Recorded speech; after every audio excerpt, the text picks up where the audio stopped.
તમારી સાથે ના હોત તો તમે આ લેવલ ઉપર હોત અત્યારે? ના, એ લેવલ ઇવન ગવર્મેન્ટમાં પણ મને તકલીફ પડત, કારણ કે એનો પૂરેપૂરો સહકાર હતો, ખૂબ કોઓપરેશન હતો. હું જ્યારે કેવડિયા હતો તો ઓવરનાઇટ પણ મારે ત્યાં રહેવું. ત્યાં અમે નાનું સરખું વ્યૂ પોઈન્ટને એવું બનાવેલું હોય, બેસવાની તક હોય, ખુરશી હોય, ટેબલ હોય, બધું જ હોય, પાણી હોય, પણ ત્યાં રહેવું પડે. હવે તો મારું ફેમિલી, અમે બે એકલા જ હતા, છોકરા જન્મ્યા નતા એ વખતે.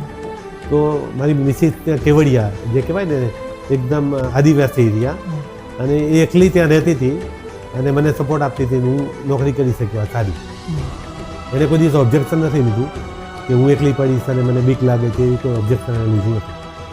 એના પછી બિઝનેસનો વારો આવ્યો. તો બિઝનેસમાં પણ મેં તમને કહ્યું ને કે હું ગાંધીનગરમાં 12-15 કલાકની નોકરી કરતો હતો અને સાઇટની જ જોબ હતી મારી. હું ઓફિસમાં ડિઝાઇનમાં કે પ્લાનિંગમાં કે એવી કોઈ નોકરી મેં કરી જ નથી, ફિલ્ડમાં જ કામ કર્યું. તો મારે ત્યાં જ રહેવાનું હોય. ત્યારે છોકરાઓને પણ સંભાળતી હતી, બંનેને જોડિયા હતા, નાના હતા એકદમ. તો બંનેને તૈયાર કરવાના, સ્કૂલ મોકલવાના, પછી ભણાવવાના, અને સાથે સાથે અહીં આવીને બેસવાનું આખો દિવસ. સવારમાં એ જમતી જ નથી. સવારમાં 7 વાગે છોકરાઓને મૂકી અને સીધી અહીં આવી જવાનું સ્કૂટર ઉપર. એક મારો સાડો હતો, એ સ્કૂટર ઉપર એને લઈ આવે. એ વખતે 4 વ્હીલર પણ હતું. એટલે એ પછી સ્કૂટર ઉપર અહીંયા આવીને બેસે અને સવારમાં જમતી નથી.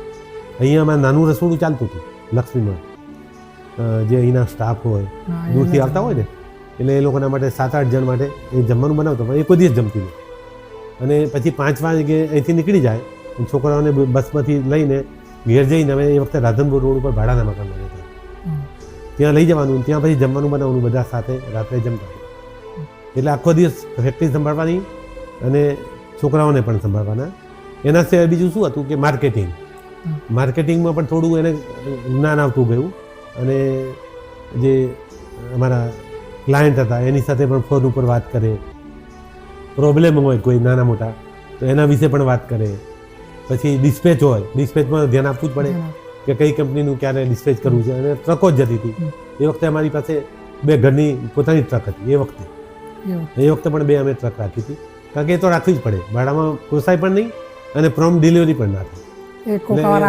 એટલે હા, તો ડિસ્પેચ પણ બધા ધ્યાન આપતી હતી. અને એક એકાઉન્ટન્ટ હતો હારીજનો, એ અપડાઉન કરતો હતો.